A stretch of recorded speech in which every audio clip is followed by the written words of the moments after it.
Okay, so I am stealing this from StoryTube. I guess I'm not stealing it, I'm borrowing it.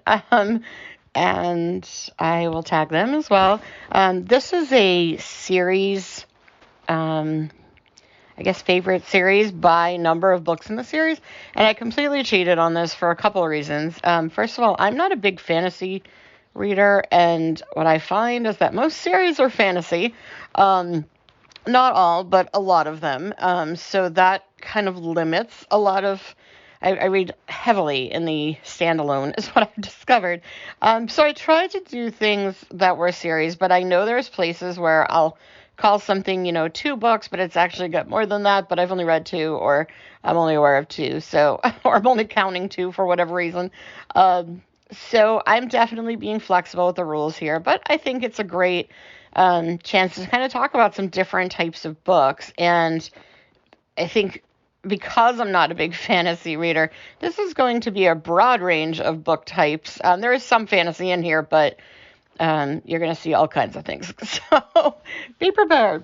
Okay, so the first is a standalone. And for me, that's going to be a book that is technically, I think, part of 4 books, but this is way too long to be a series, so it's Ken Follett's The Pillars of the Earth. And as far as I'm concerned, it's one book. It was nicely wrapped up. I don't need any more. I don't know if the other books are same people or they're just kind of like similar themes or, 100 years later or something. I really hope it's not more of the same people or more of like the same concept, because this is a very, very long book.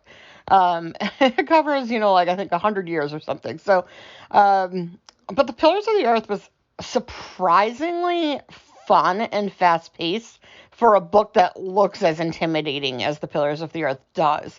You would, if you look at it, it's kind of like, oh, that is a big, long book. And when you hear it's like historical fiction about building a cathedral, it certainly doesn't sound like it's going to be super fun. But it's very well written, great pacing. I'm actually very interested in reading. I have several other Ken Follett books on my to-be-read list, and they're sitting in my house from different eras. I feel like if I could read more historical fiction written the way he does, I would really probably get more into historical fiction, because I found it very narrative, very interesting without feeling super like focused on the history. Where sometimes when I read historical fiction, I feel like there's so much care, which I appreciate, but there's so much care given to getting it right and getting the details accurate, but the sort of narrative structure like is sacrificed as a result. And I don't know, maybe he made some took some creative license with the historical elements, but I don't think he did.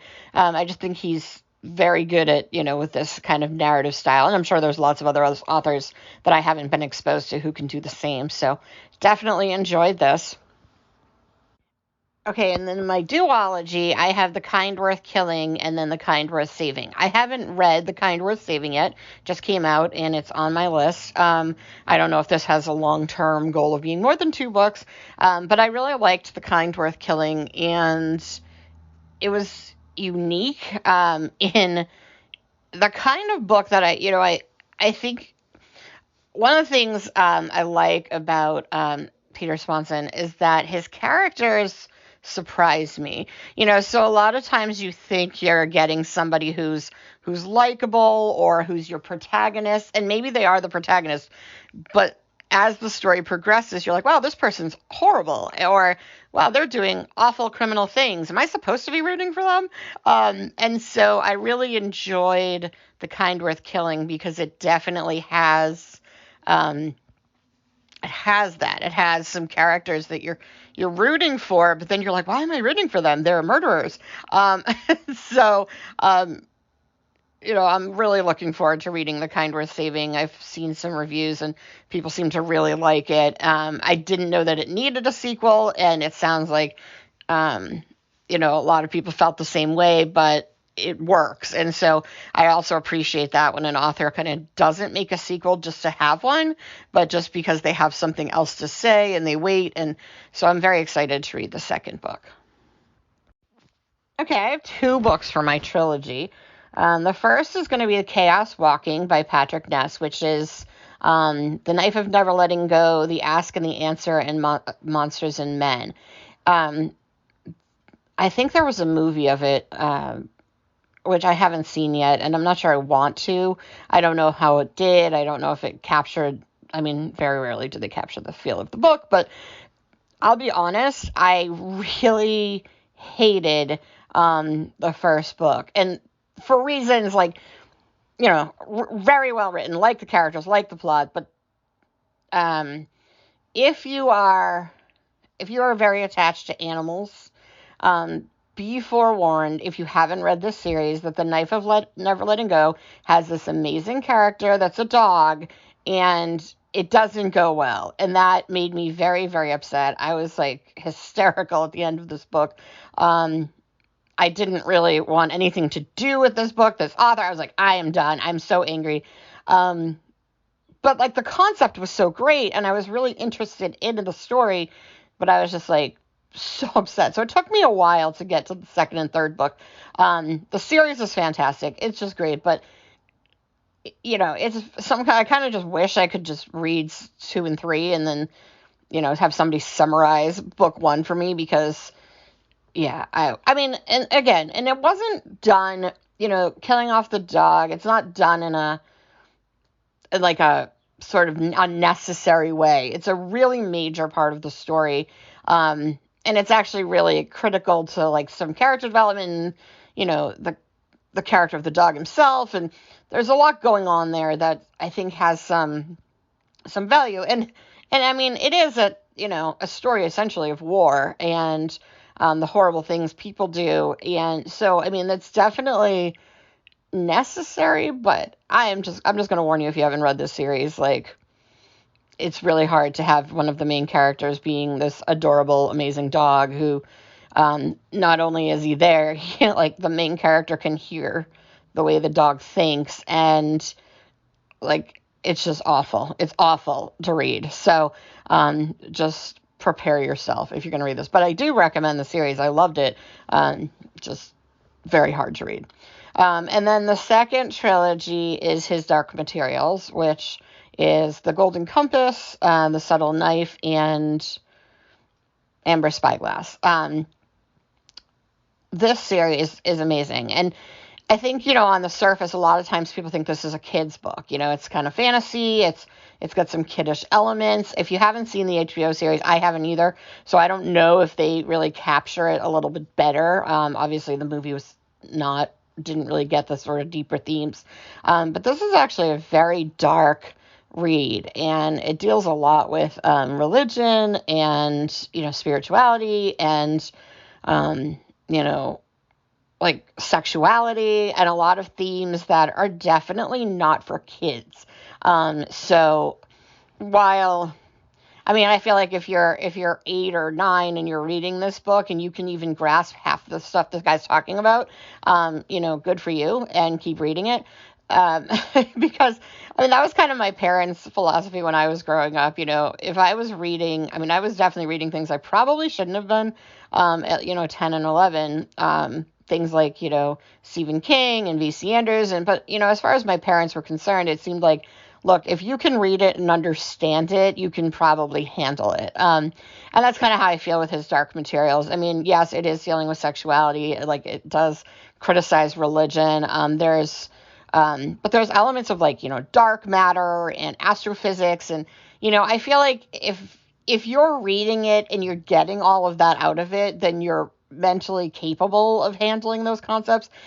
Or you're reading it and you're just enjoying like how there's like cute animals and stuff, and you're not really getting all the sort of adult themes. And so it's just going over your head, and it's fine anyway. So, I highly recommend this, though. And so if you did read it as a kid, definitely go back and read it, because I wonder, if there's more that you would discover as you get older.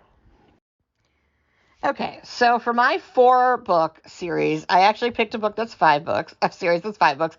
However, it's the Sisterhood of the Traveling Pants, and I haven't read the newer one, Sisterhood Everlasting, and it came out a little bit later. Doesn't even have the same cover like art as the original. So as far as I'm concerned, it's kind of like an extra book. It's not part of the main series.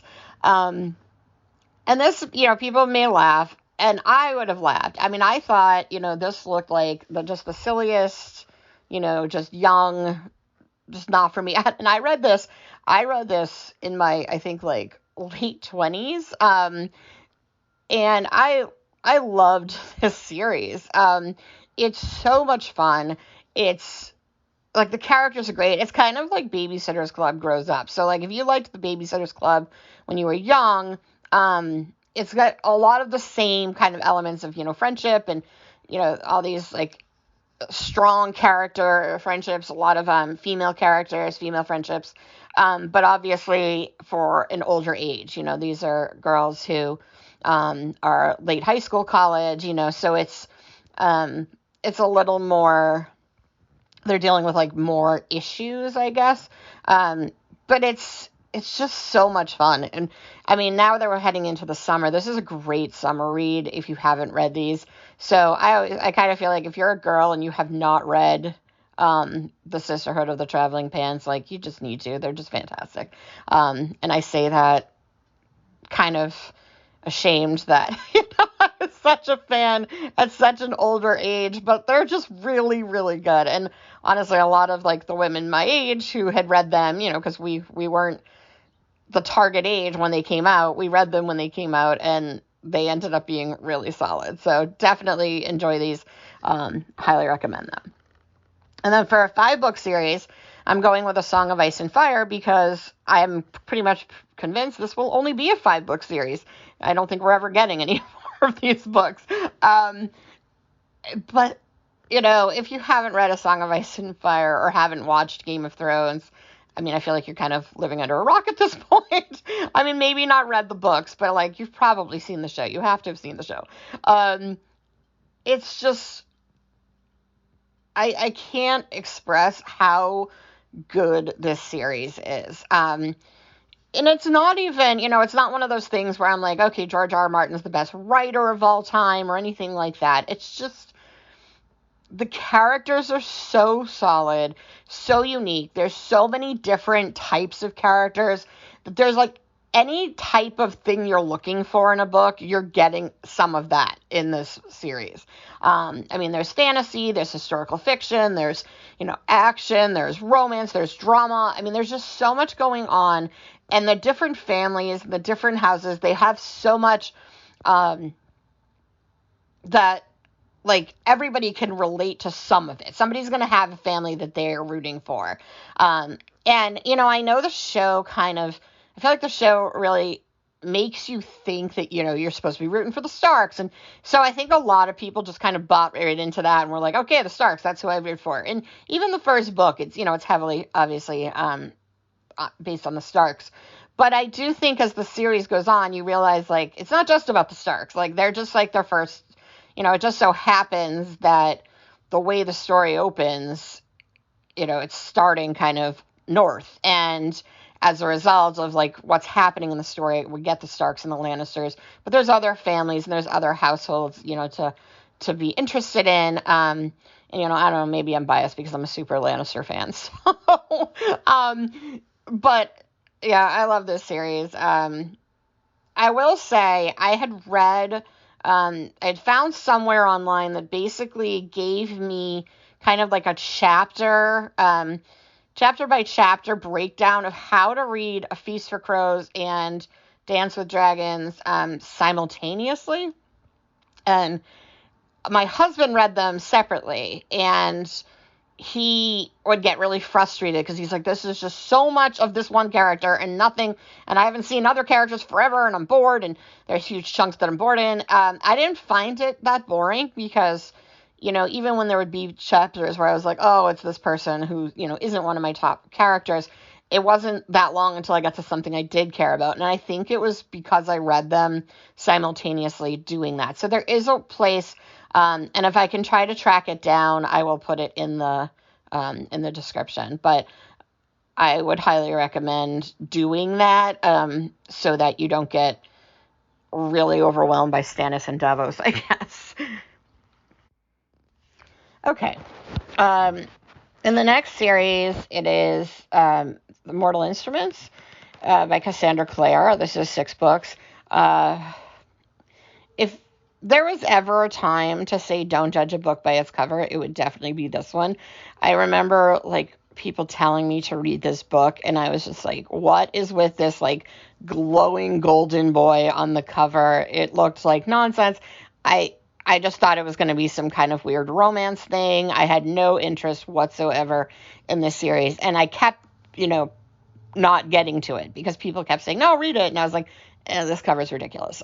So, I mean, I don't know, maybe other people love it. And if you love it, I'm sorry. I just found it very, like, not my thing. And I was like, it took me a long time to get into the series because of the cover. And I've had other people that I've recommended it to look at me like, you want me to read what? Especially boys, right? Boys seem to be like, I'm not carrying that around. So I do think, this is an example of maybe like a cover that's not effectively targeting the audience. But The Mortal Instruments is a great series. I know there's been like movies and TV shows, and I don't know how those are because I just didn't bother. This is a great series if you like, like vampires and werewolves and all those monsters. There is romance and there is like some fantasy element, but it's urban fantasy, so it's got a lot of like realism kind of attached to it, which is important to me. Like I need like there to be some sort of street level realism going on. So I really enjoyed this. It starts to get kind of off the rails like once you get into like the later books, but because then it's not really necessarily like street level anymore. But the first few books are just set in New York City, and so they're realistic. And then there's obviously this other world, and I do kind of like that element of fantasy. I'm a big fan of Neverwhere by Neil Gaiman. Same thing where there's, this other world that's kind of like existing parallel to our world. Okay, so speaking of parallel to our world, the 7-book series is obviously going to be Harry Potter.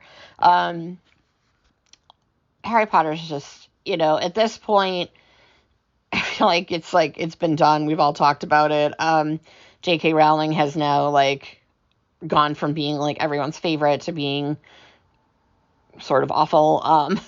So there's still, I mean, the thing with Harry Potter is, and I know they're thinking of making a new series, which that's very much a who wanted this sort of thing. Like, I don't care what they do. It's always going to be, if there's going to be any visual, it's always going to be Daniel Radcliffe and Emma Watson and Rupert Grint. Like, there are these characters. I don't want to see anybody other than Alan Rickman play Snape.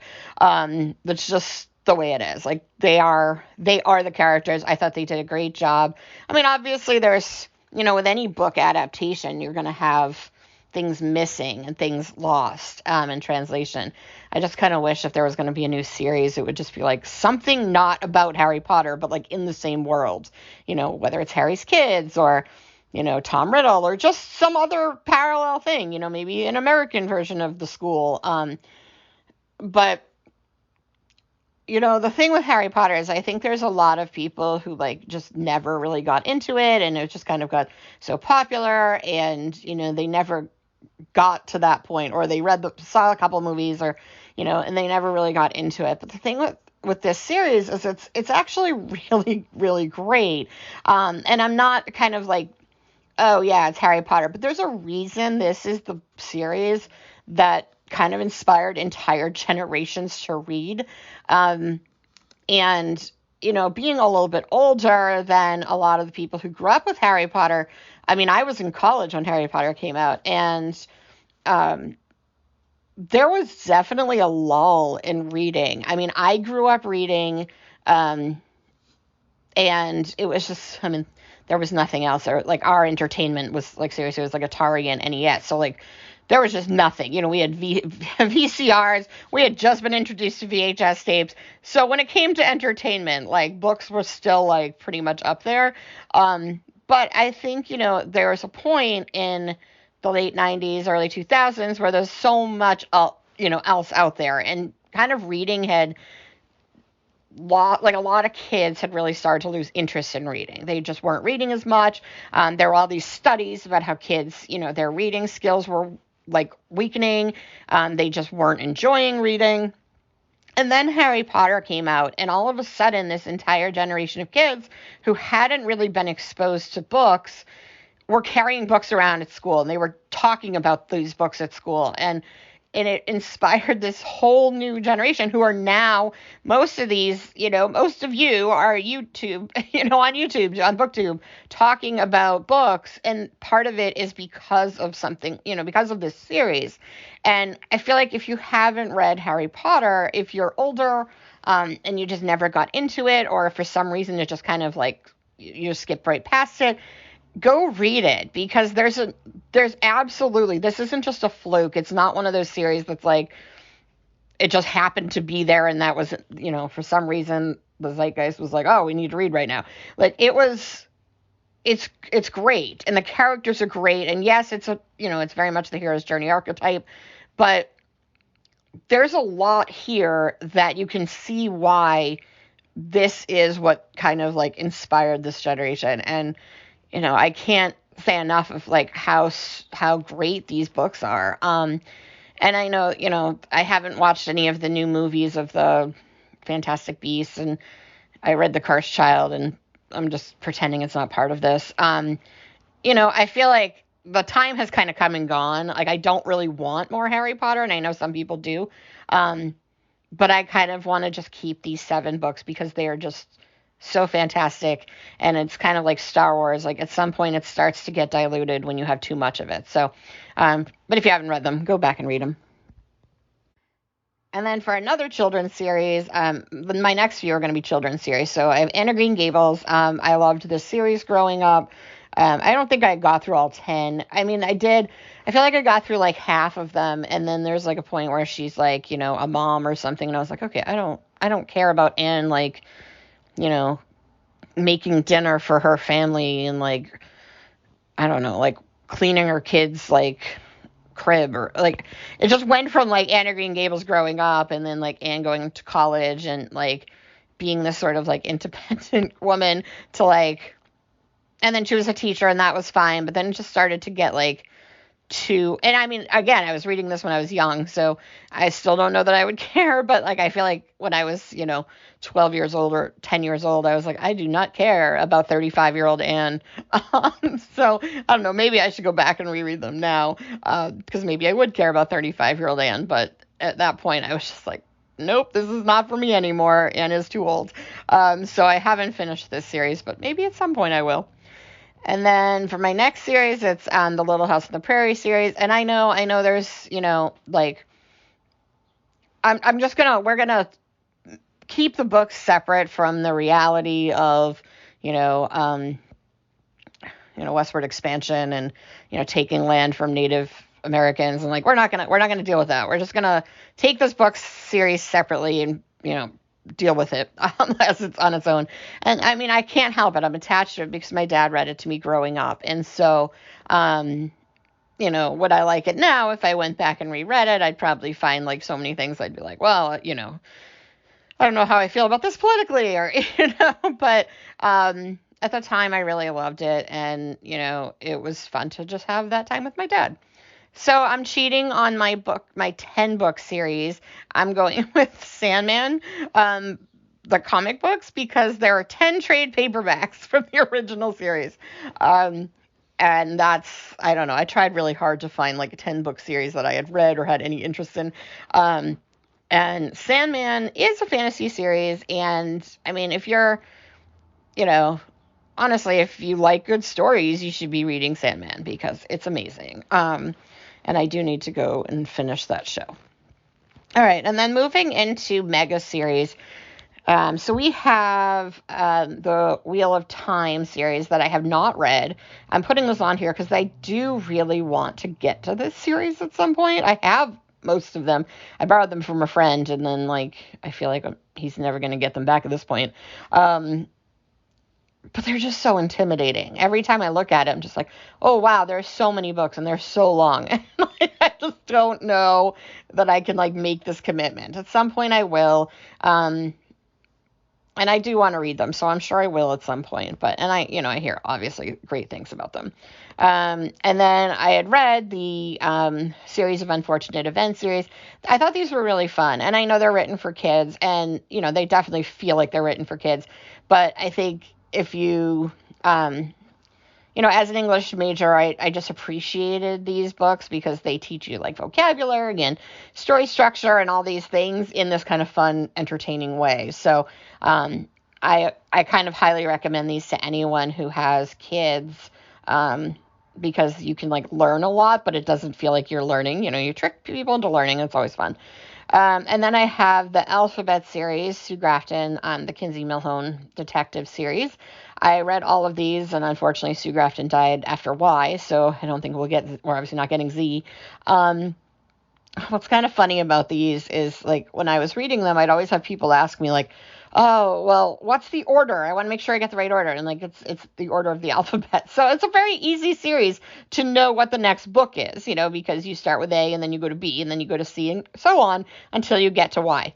So it's very easy series to track. You don't need to necessarily read them in order. If you don't, though, there's, like, obviously the frame of, like, the detective, like what her life is going through. So you're going to be like, who are these people? So it's helpful to read them in order just to get some of her like personal life stuff. But the actual mysteries are all but like, I think one or two are standalone throughout the series. So, sometimes she calls back to other ones, but these are standalone mysteries, and they're interesting because they're not all like murder mysteries. She's like a private investigator for an insurance company, so sometimes it's arson, or sometimes it's murder, or sometimes it's theft, or sometimes it's identity theft. Like there's all kinds of crimes that are involved. But they're fun. They're really fast paced. And then finally, for my mega series, I know I've mentioned it a few times, but I love the Fear Street series by R.L. Stine. They're really cheesy.